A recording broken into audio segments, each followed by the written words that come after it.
Myanmar's military carried out airstrikes on Tuesday. As per reports, at least 100, including children, were killed in the strike. As per a witness who is a member of a local pro-democracy group, the strikes took place when they were attending the ceremony held by opponents of army rule. As per media reports, a fighter jet dropped bombs directly into a crowd of people.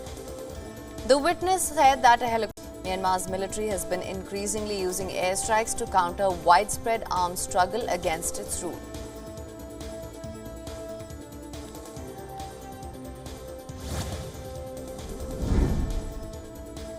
US President Joe Biden landed in Ireland on the evening of the 11th of April, commencing a 4-day journey of diplomatic and family celebrations. Biden plans to highlight the United States' role 25 years ago in ending the deadly bloodshed in Northern Ireland. He will also be catching up with distant relatives in the Republic of Ireland. This is the first time he is visiting Ireland as the President of the United States. Biden will visit Belfast, Dublin County and County Mayo, and he will also be addressing Ireland's Parliament.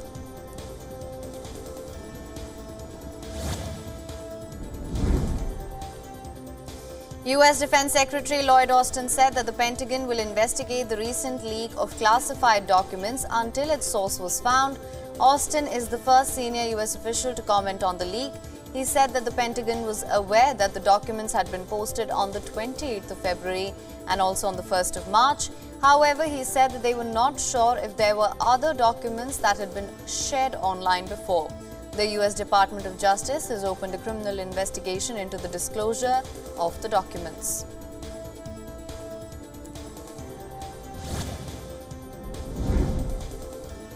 New York is joining other Democratic-led states in stockpiling 5 years' worth of medication, abortion pills. This comes as a response to a Texas court ruling that would limit access to a commonly used abortion drug. The governor of New York announced that the state's Department of Health will immediately begin purchasing 150,000 doses of one of the two abortion-inducing drugs. She further said New Yorkers will continue to have access to the medication for abortion no matter what.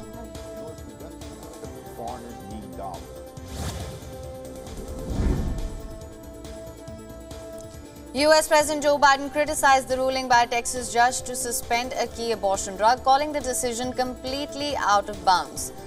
The pill holds a 23-year-old by approval by the Food and Drug Administration. Biden said that these comments before departing to Northern Ireland to mark the 25-year anniversary of a peace deal that largely ended around 30 years of bloodshed.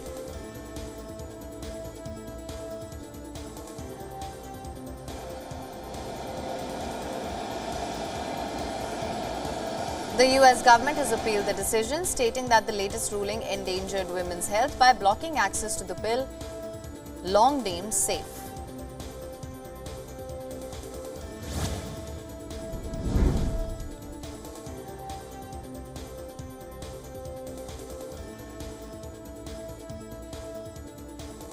Canada has imposed fresh sanctions on Russia over the invasion of Ukraine. It also pledged fresh military support for Kiev. This after Prime Minister Justin Trudeau met the Ukrainian Prime Minister in Toronto. Trudeau said Canada will send 21,000 assault rifles, 38 machine guns and 2.4 million rounds of ammunition to Ukraine, and it will impose sanctions on 14 Russian individuals and 34 entities, including security targets linked to Wagner Group. Canada is also imposing sanctions on entities tied to the Belarusian financial sector.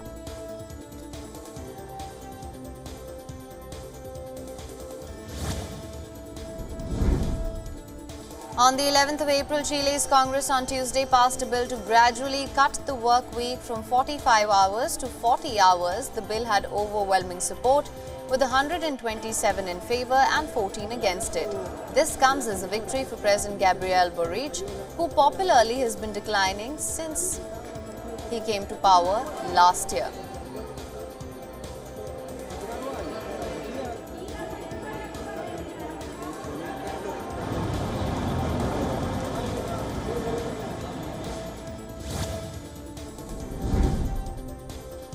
The United States, Panama, Colombia agreed on Tuesday to launch a 2-month campaign to tackle undocumented immigration, and this is to end the illegal movement of people through the jungle region separating Colombia and Panama, known as the Darien Gap. The three governments made this announcement in a joint statement after a meeting in Panama. The move will also focus on opening new, flexible and legal alternatives to irregular migration. Over 88,000 illegal crossings have taken place through the Darien Gap in the first 3 months of 2023.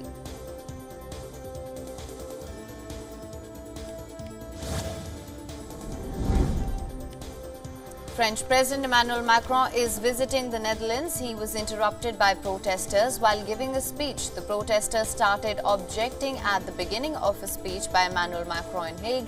This prompted the French president to say that those who do not respect the electoral process and elected leaders put democracy in danger. Macron, who was due to give a speech on European sovereignty at the start of a state visit in the Netherlands, has been facing weeks of tense protests at home against pension reform laws that will delay the age at which the French can retire.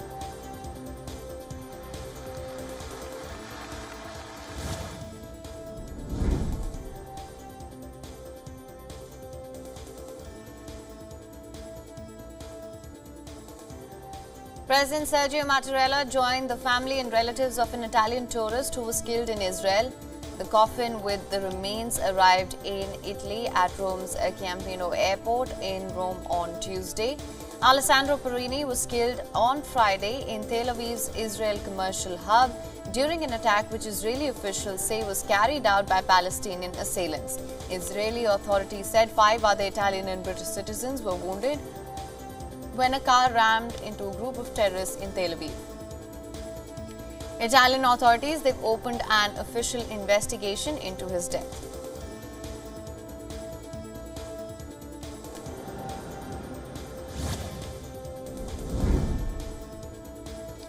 Ukraine's first Deputy Foreign Minister, Emily Desperova, who is in India for a 4-day visit, has expressed Kiev's desire for New Delhi to take a bigger stand for the ongoing war in Ukraine. Ukraine has been hoping India will help quell the war, which has been going on for over a year now. The Deputy Foreign Minister is the first Ukrainian official to visit India since the war began last year. Zarapova said she hoped Indian officials who visited Moscow in February and held talks with President Vladimir Putin would also visit Kiev.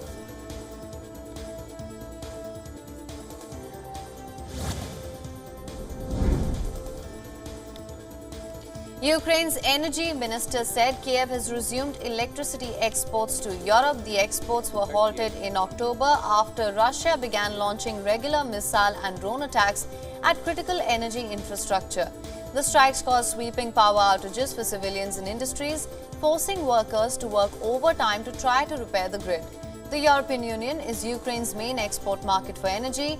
The minister said supply of electricity to the domestic population remained the country's top priority.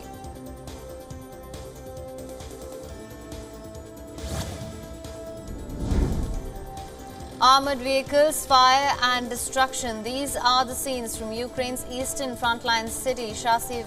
Amid all this destruction and military presence, pensioner named Oleg refuses to leave the city. He says the only people left in the city are pensioners, blind and limping like him. He further says he has no options left. His living room floor is littered with alcohol bottles, and the only joy he finds amid the raging war is listening to Pink Floyd, album saved on his memory card with a beer in his hand.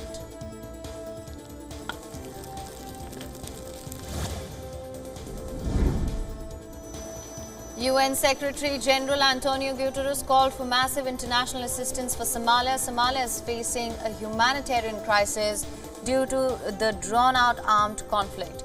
Guterres, at a joint press conference with Somalia's president, said that he was on a visit of solidarity. The UN has launched a $2.6 billion appeal for humanitarian assistance, but the UN chief claims only 15% has been funded. The worst drought in decades amid an insurgency, it's pushed many people in Somalia to the brink of famine. All right, guys. Yeah, just through here. Hello.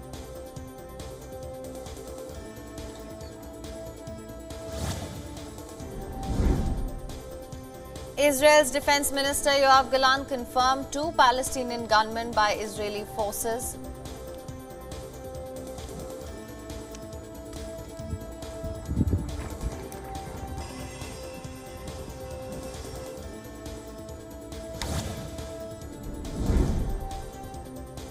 A large fire near an industrial area in Indiana sent massive clouds of black smoke into the sky. It resulted in officials issuing an evacuation order for people living within half a kilometer of the fire.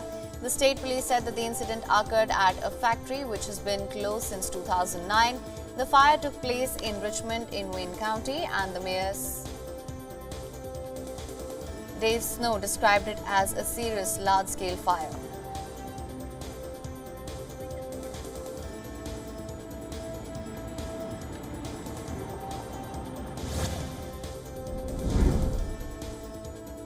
The Cuban government reversed a ban enacted in 2021 and gave the green light for the US dollar deposits into local banking systems. This comes amid the Caribbean island nation undergoing an economic crisis.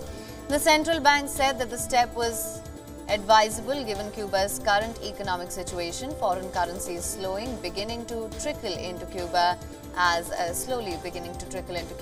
the tourist sector recovers from the impacts of the COVID-19 pandemic. The move comes after annual inflation hit 39% in 2022.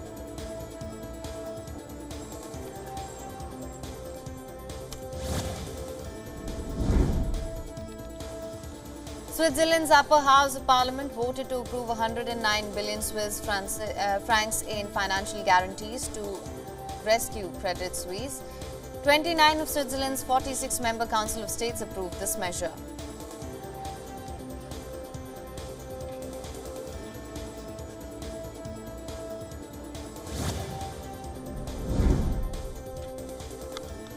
A new weather record was set in Phoenix, Arizona on the 11th of April, with temperatures reaching 99 degrees Fahrenheit. The previous highest temperature recorded for the same day was 98 degrees in 1989. A climatologist from Arizona said that the state is currently in a shoulder season before transitioning officially into the summer. He said temperatures across Arizona would reach 100 degrees around the 2nd of May.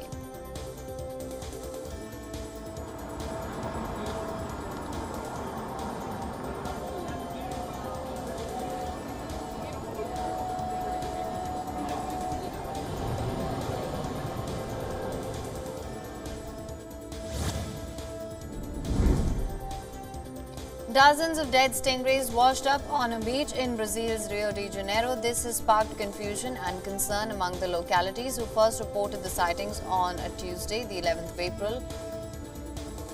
As per biologists, the absence of other dead species on the beach indicated that the incident was likely not caused by pollutants or a lack of oxygen in the water. Environmentalists have called the incident strange since the location is not a natural habitat for stingrays.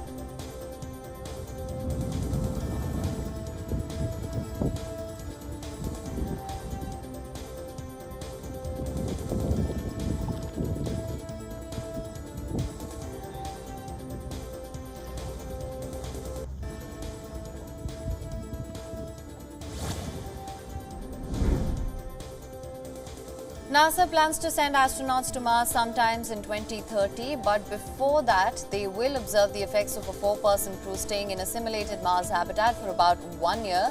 A 3D printed structure has been set up at NASA's Johnson Space Center in Houston, Texas, to serve this purpose. One of the major challenges for the crew will be the limited amount of water. The 3D printed construction of the Mars habitat is a building process NASA plans to explore for space infrastructure.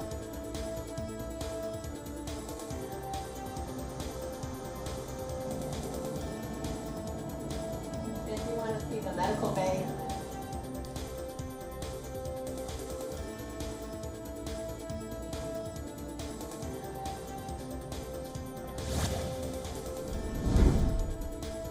A pair of sneakers worn by NBA legend Michael Jordan has sold for $2.2 million in an auction.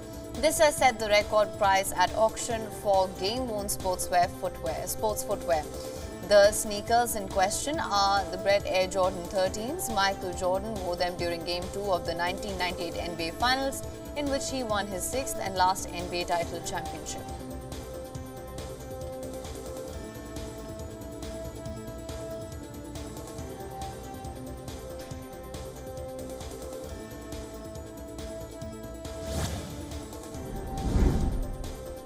3 new robots that will be used by police officers in the city of New York. The NYPD will use the Digi-Dog robot to enter confined spaces. They will be used in subways and places where potentially dangerous suspects have barricaded themselves.